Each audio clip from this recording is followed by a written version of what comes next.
sigo llorando a mis difuntos, hermanos. Claro, no me voy a tirar al piso ni lo voy a hacer aquí, hermanos, pero todos vamos pasando por ese duelo, hermanos. Y va a compartir un tema muy interesante. Yo creo que después vamos a contactar a la hermana para que lo comparta aquí en lo particular con nosotros, hermanos, porque es muy necesario, hermanos. En términos de consejería, esa etapa se llama el muro. Y hay gente que se queda atorada ya, hermanos, en el muro. Y no hay quien le tienda una mano, porque a veces uno necesita una mano para salir de ahí, hermanos. Piensan, no, pero es que es pastor, pero es que es líder. Hermanos, el dolor, hermanos, es fuerte, hermanos. Y a veces nadie nos enseña, hermanos, cómo manejar el dolor. Y la gente me va a decir, hermano, pero no llore por su mamá, pues si está en el cielo. ¿Y cómo le hago si como quiera me duele? ¿Sí me explico, hermanos? Entonces, ¿qué es lo que puedo hacer? Pues para eso Dios me dio las lágrimas. Me dio las lágrimas para tener un tiempo de desahogo y poder hablar con Dios. Pero, hermanos, cosas están pasando, así que prepárense porque no solamente el hermano Justino va a estar aquí, hermanos. Digo, no va a ser cada domingo, pero vamos a tener a otros de los hermanos que están aquí también entrenándose. Les aviso que solamente es que la hermana Elizabeth nos dé fecha. Y no es que aquí creemos en las predicadoras, hermanos, pero este tipo de temas, cuando está una mujer de luto, pues una mujer que está de luto, hermanos, es la que le tocaría compartirlo. Y me voy a adelantar para los que van a decir por allá en otras partes que, ¿cómo que el pastor Mendiola anda dejando mujeres aquí que compartan? Bueno, me voy a curar en salud, como dicen en mi rancho. Me voy a curar en salud porque va a pasar eso, hermanos, porque es un tema que es necesario. Su esposo era amigo mío, el hermano Daniel, sirvió aquí, hermanos, fuimos amigos. Y fue un poco trágica la muerte, hermanos, porque es difícil siempre ver partir a alguien, pero más cuando es alguien que es cercano. Entonces, oren también por las clases de escuela dominical. ¿Listo ya, hermano? Ahora, el tema que va a compartir el hermano es uno de los más complicados que hemos compartido hasta ahora, hermanos. Es un tema doctrinal. Este tema, hermanos, no tiene muchas aplicaciones, pero tiene mucho de conocimiento para entender a Dios. Estos temas son más para entender a Dios, cómo Dios se comunica con nosotros, cómo Dios trata con nosotros. Y aquí estamos hablando no solamente dentro del pueblo cristiano, sino dentro del mundo en general. Vamos a comenzar un tema difícil, complicado. No se sorprendan si algunas cosas no le van a entender. Vamos a comenzar con las dispensaciones. Y hoy vamos a alcanzar a ver la primera nada más, ¿verdad? Nada más la primera. Es un tema complicado, hermanos. Y le digo, este es uno de esos tipos de estudios, hermanos, que requieren atención. Y les digo, esto más que aprender algo para mí, hermanos, es para conocer más a Dios y cómo Él se dirige con los seres humanos. Así que vamos a poner atención, vamos a estar atentos y vamos a tener paciencia, no nomás con el hermano Justino, sino con los que van a venir después, hermanos, porque luego van a ver algunos de ustedes. Así como la tuvieron conmigo. Sí, después, y no se sorprendan si ven a alguien más aparte de, ya tenemos al hermano Fabián, al hermano Nicolás compartiendo devocionales los domingos en la tarde. Al rato van a aparecer otros, hermanos. Y si de repente aparece una de las damas de aquí compartiendo un devocional, no se vayan a sorprender. ¿Sí me explico? Entonces, vamos a ir, pero devocionales, hermanos. Vamos a ir adelante y vamos a armarnos de amor para el Señor. Adelante, hermano. Y no es de escuela dominical ahora. No, ahora no es escuela dominical.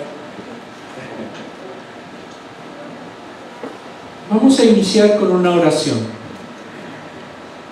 Amantísimo Padre, estamos delante de ti pidiéndote atención, conocimiento, concentración, pero sobre todo para agradecerte por la inmensa gracia de que nos hayas concedido tener vida en este planeta.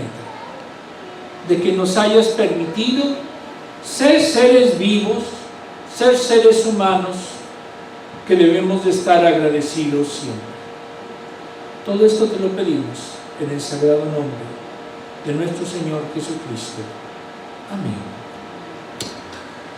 Primera dispensación o de la inocencia. Y ya veo que de repente dijeron, ¿y eso cómo se come? Pues sí, la verdad es que sí, es un plato bastante difícil de digerir. Muy bien. Lo he dividido en 5 partes. Vamos a ver la primera parte. Definición.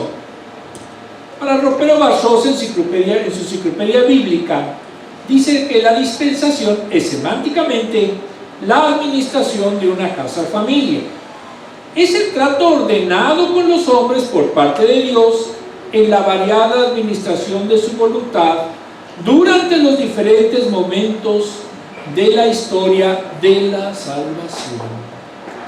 Es la administración de Dios en el orden de la salvación, que tiene una historia, un origen, un desarrollo y un desenlace, que es reunir todas las cosas en Cristo. Las dispensaciones o revelaciones culminan en Jesucristo y su obra redentora.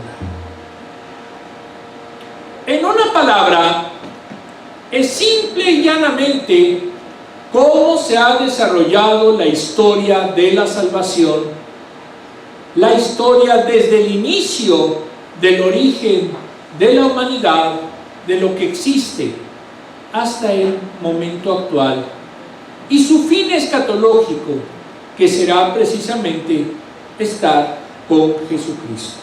¿Lo queremos? Amén. Pueden decir amén. No me distrae.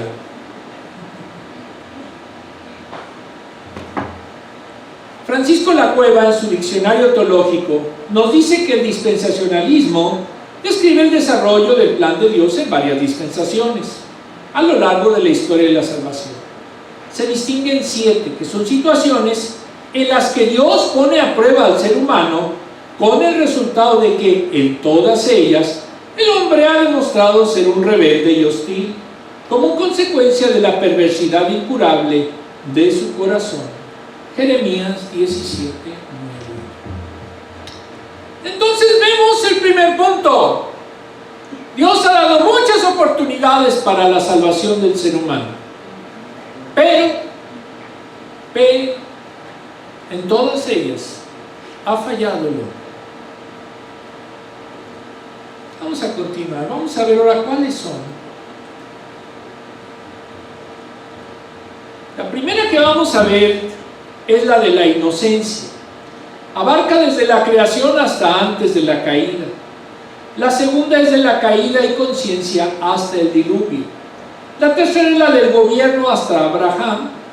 La cuarta es de la promesa hasta la dominación de la ley mosaica, donación de la ley mosaica. La quinta es la ley hasta el día de Pentecostés. La sexta es la ley de la iglesia hasta el arrebatamiento. Y la séptima, la vigente durante el milenio. Las dispensaciones se solapan, es decir, continúan a través de otras dispensaciones. Si es dispensacionalista, se puede entender mejor las profecías y el Apocalipsis. Entonces no vemos que estén cerradas, no vemos que si hay una ya pasó y entonces viene la otra. No son sucesivas, a veces incluso están unidas.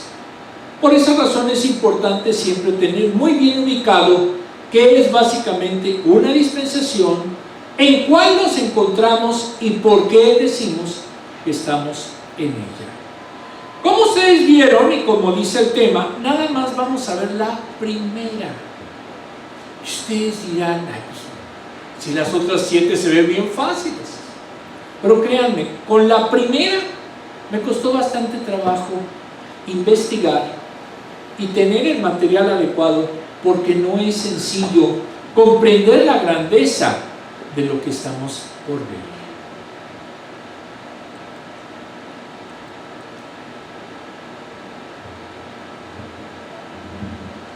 En la interesante Biblia apologética de T. Cabal, editorial Holman, Se afirma que el Pentateuco fue redactado por una sola persona por las siguientes razones.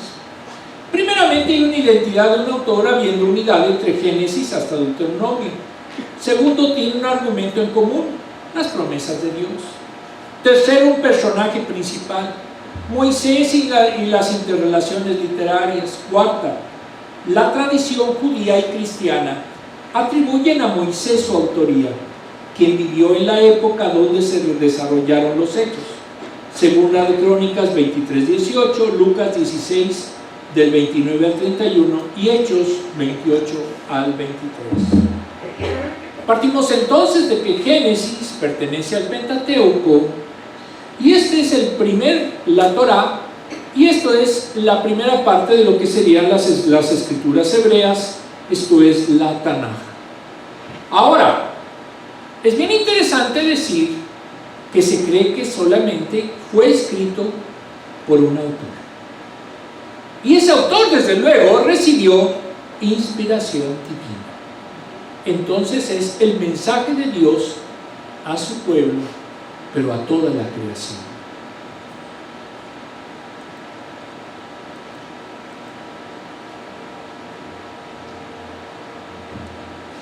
El libro de Génesis, desde el punto de vista profético escatológico, de acuerdo a la Biblia de estudios sobre ese tema de Rafael Ropero Barzosa, es el primer libro de la Biblia, y a partir del cual es posible establecer una pauta de profecía predictiva.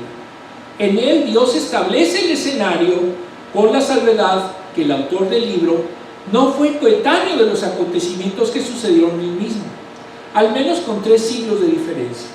José murió aproximadamente en el año 1772 antes de nuestra era. ¿Por qué no digo antes de Cristo? Porque Cristo no nació en el año 0. Entonces, si amamos la verdad, pues debemos de ser concretos y objetivos y poner entonces a nuestra era, que sería un convencionalismo nada más, no es por otra forma.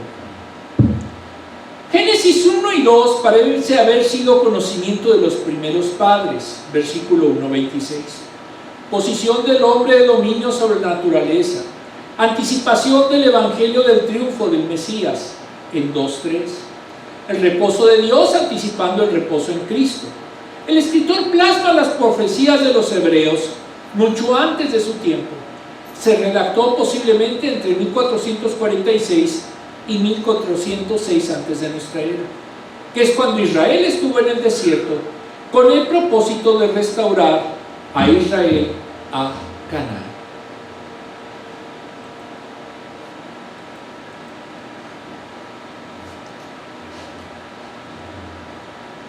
Ocho predicciones aparecen en los primeros 3 capítulos. En todo el libro aparecen en 212 versículos de los 1533 de que se compone. Esto es el 14%, teniendo 77 profecías distintas, más que ninguna otra sección narrativa del Antiguo Testamento.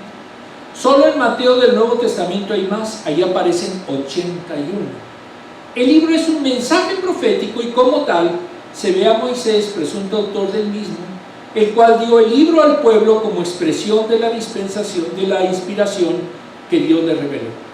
Es hacerles ver su historia del pueblo hebreo como Dios la ve, la juzga y la condena.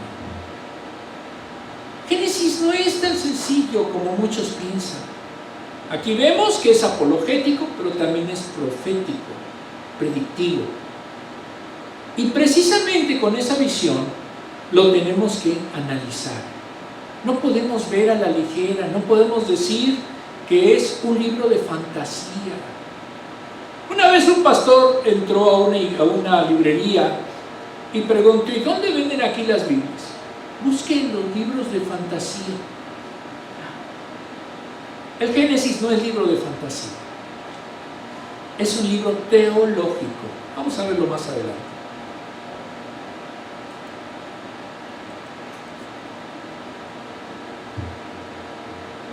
Génesis es palabra griega, más adelante lo vamos a ver.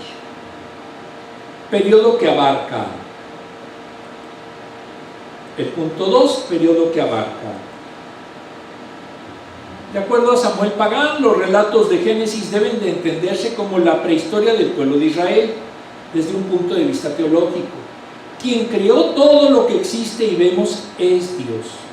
Y esa declaración es la que fundamenta el mensaje bíblico y la que presupone todas sus páginas.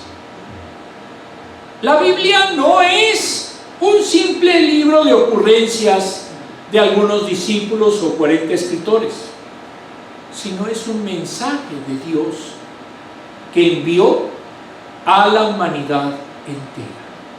Esa es la esencia de lo que es la Biblia y en especial Génesis.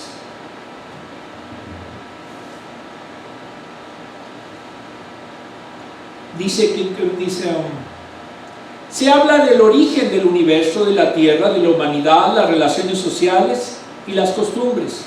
Sus revelaciones, imágenes, solo son entendibles si proceden de una revelación e inspiración divina.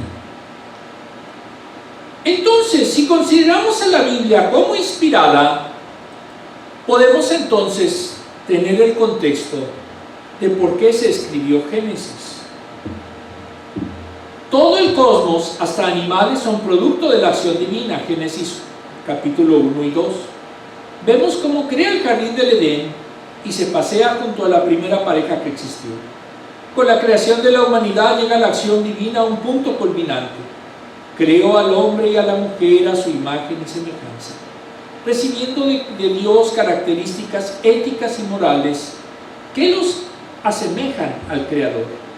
Piensan de manera crítica, lo que les capacita para representar a Dios en la administración de lo creado. Dios no hizo robots, lo pudo haber hecho, pero no lo hizo. Les dio un elemento que en la creación quizás algunos lo vean como el más grande error, pero a la vez es la mayor bendición, que es el libre albedrío. Sus mismos ángeles se le revelaron, porque ellos tenían libre albedrío. ¿Fue error de Dios? No. Porque gracias a ese libre albedrío es factible que nosotros lo adoremos, es factible que nosotros lo busquemos. Y lamentablemente fue factible que por él, que por ese don también se haya revelado la humanidad. Entonces, no pensemos que Dios se equivocó en hacernos con la capacidad incluso de poder revelarnos a Él, sino al contrario. Es la manera más hermosa de ver todo el amor que tuvo con su creación. Si no hubiéramos tenido esa capacidad, no estaríamos aquí. Estaríamos quizás en algún depósito como hierro viejo, etc. Pero podemos dar gracias a Dios que tenemos esa capacidad de creer en Él y de adorarlo. ¿Lo creemos?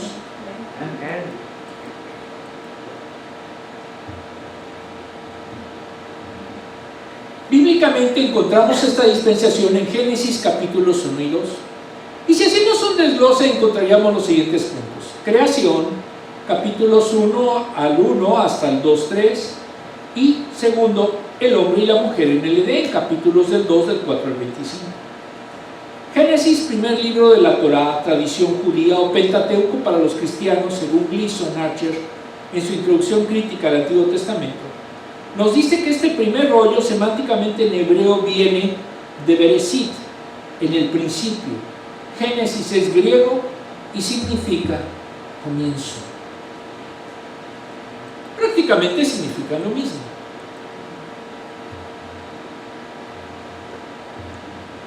Se ha atribuido a Moisés como su autor, posiblemente basado en material oral y escrito de 4 o 5 siglos antes, teniendo un compilador o intérprete guiado por el Espíritu Santo.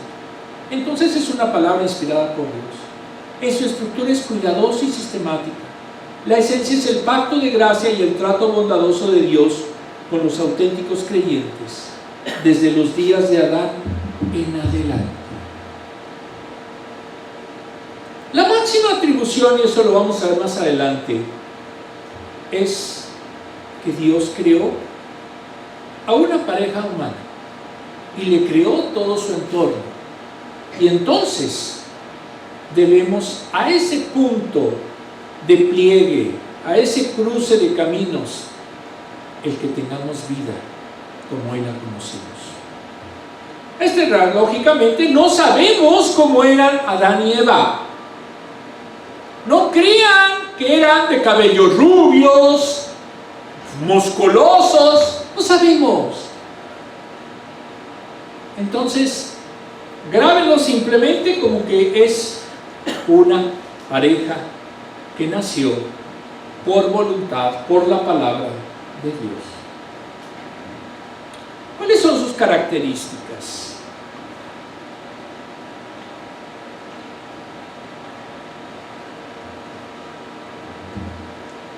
Un creador, como lo dice Samuel Pagán en su libro sobre la Biblia hebrea, editorial Clear, todo existe no al azar, sino por la acción divina, inteligente, organizada y programada.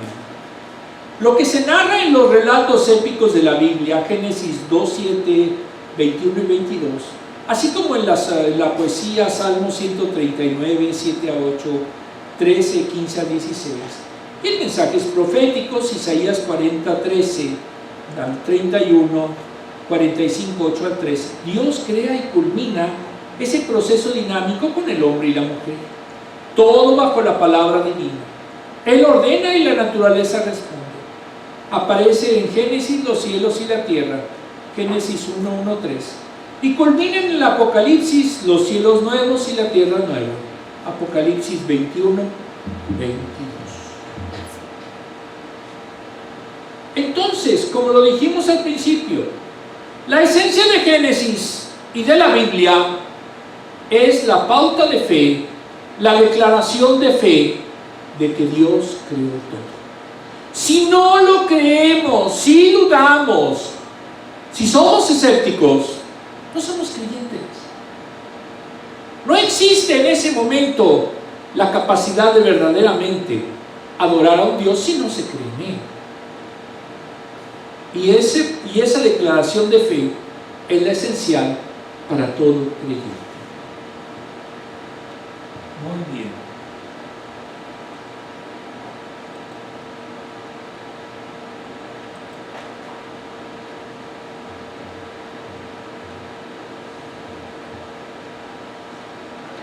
Génesis hizo un libro teológico.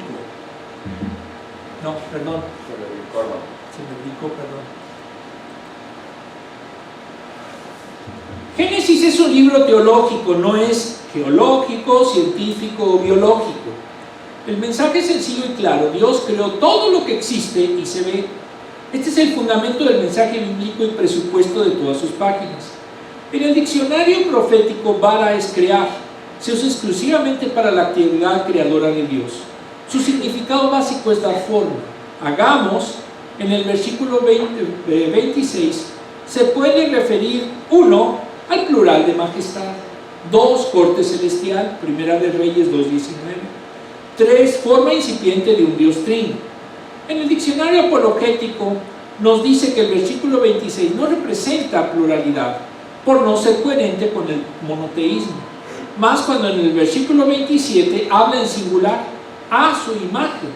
Entonces combina lo plural y singular de Dios, versículo 2, reflejando la unidad y plenitud de nuestro Creador.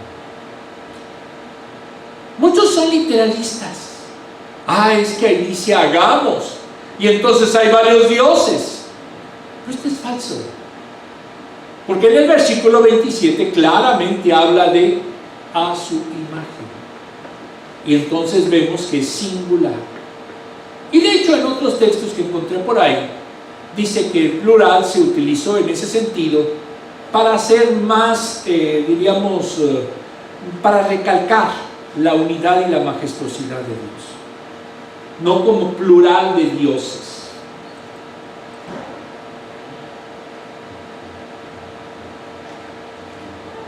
Entorno, jardín del Edén. El lugar habitable de la pareja inicial de la humanidad.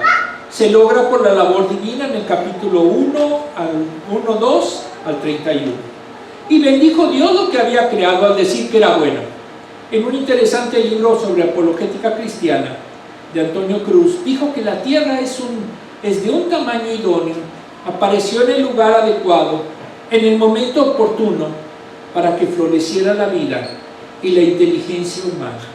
En sí, el relato de Génesis y el de la ciencia coinciden en que hubo un origen del universo a partir de la nada. En alguna conferencia a la que me tocó asistir sobre este tema, mencionaba el que fue el ponente que es tan increíblemente exacta el equilibrio que hay en este mundo, que por simples cálculos, si tuviéramos más carbono, si tuviéramos más nitrógeno, si tuviéramos más metano del que tenemos, no podría existir vida. Entonces, literalmente, es un milagro que estemos en este mundo y que seamos seres vivos. Por eso aquí me gustó mucho esta expresión. Está en el lugar adecuado, en la distancia adecuada al sol, en el momento idóneo. Y esto demuestra que Dios verdaderamente es un increíble diseñador. Si ustedes quieren ver la magnificencia, tomen un microscopio y vean tan solo lo que tiene una simple hoja de cebolla. Y verán la increíble cuadrícula casi perfecta que tienen en esos tejidos. Por eso considero, como muchos, que Dios es un increíble diseñador de todo lo que hay, en lo grande y en lo pequeño o microscópico.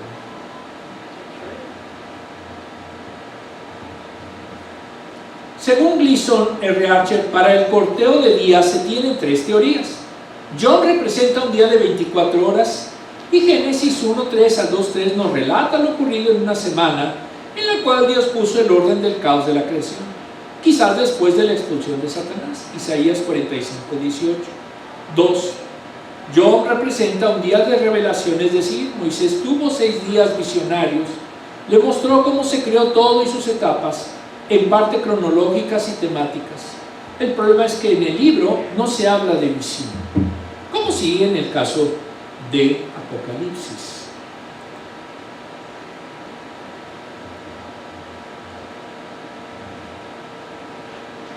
Tres. John representa edad geológica en el proceso creador. Se adhirieron los geólogos del siglo XIX como J.W. Dawson. Gleason R.H. estima que John no es literal día de 24 horas por las razones siguientes. En Génesis 2:4 se usa para describir todo el proceso creador que ya había sido señalado en Génesis 1. En Génesis 1:27 crea el hombre a la mujer, y en Génesis 2 hace más detalle de esa creación. Primero con Adán, su entorno del jardín, y vio Dios que estaba aún solo. Entonces creó a la mujer. En Génesis 1 los días no son de 24 horas, sino etapas de duración no especificadas. Mañana y noche son inicio y fin de cada etapa, no literales como partes de un día. ¿Cómo podemos saber cuál es la opción correcta? No estuvimos en la creación. Entonces es propiamente un misterio, y así podemos decirlo bíblicamente, el saber cómo se hizo todo. Tercera, humanidad. En Génesis 1:27 se menciona que crearon a varón y hembra. En Génesis 2:7 inicia en detalle esa creación, con el hombre surgiendo del polvo, poniéndolo en el jardín del Edén. Y este lugar fue creado para que allí estuviese el hombre, lo cuidase. Génesis 2:15. Allí había un árbol de la vida y otro del conocimiento del bien y del mal. Y se le dijo al hombre que si comía del fruto, de su fruto, moriría. 2:17. Los versículos 18, 24, 21 a 24 es el único lugar en toda la literatura de Oriente Medio en donde se explica la aparición de la mujer. El versículo 25 considera que el hombre y la mujer tenían inocencia moral. No había vergüenza o reproche porque estaban desnudos, lo que sucedió después con el pecado. Sí existe una iglesia que pregona que los cultos deben de ser desnudos. Aquí sí quisieron tomarlo literal lo que dice el Génesis, pero pues no hay base bíblica para esto.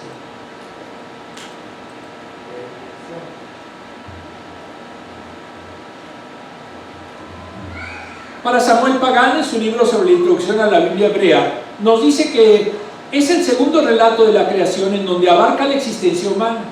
Responde al interrogante sobre su creación y las dinámicas sociales. Es un relato inspirado que presenta la creación del hombre y la mujer desde la perspectiva de Dios. Les da a la pareja creada la responsabilidad de nombrar a toda la creación. Tienen capacidad intelectual para realizar tal mandato. Dios no hizo robots para programarlos y que hicieran lo que Él quisiera. Dios hizo seres vivos que tenían la capacidad de tomar decisiones. El libre albedrío, reitero, es el don más preciado que tiene el ser humano. Si no tuviera libre albedrío, no seríamos humanidad.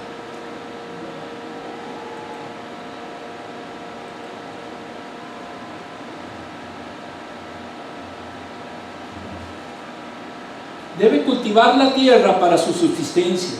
Al surgir del polvo es la parte más frágil del suelo. Y ese hombre creado recibió el aliento divino. El jardín es dotado de dos árboles, el de la vida para su sustento y el del conocimiento del bien y del mal, que puede llevar a su destrucción. Entonces su responsabilidad es doble: trabajar y custodiar. Génesis 2:15. Y se da en el primer mandamiento: no comer del árbol prohibido. 2:16. La mujer será ayuda idónea. 2:18. Sí, me consta. Llena su soledad y revela un nivel social, íntimo y familiar que se pone en relieve sobre todos los demás seres criados. Salió de su costilla. 2:21. No es signo de inferioridad o subyugación. Tienen el mismo nivel. 1:27. ¿Hubo clonación del hombre para desarrollar la mujer? Pues sí. Si sale de su costilla, entonces tiene toda su carga de ADN. Y de hecho, genéticamente es una pequeña variación en un cromosoma lo que determina el sexo.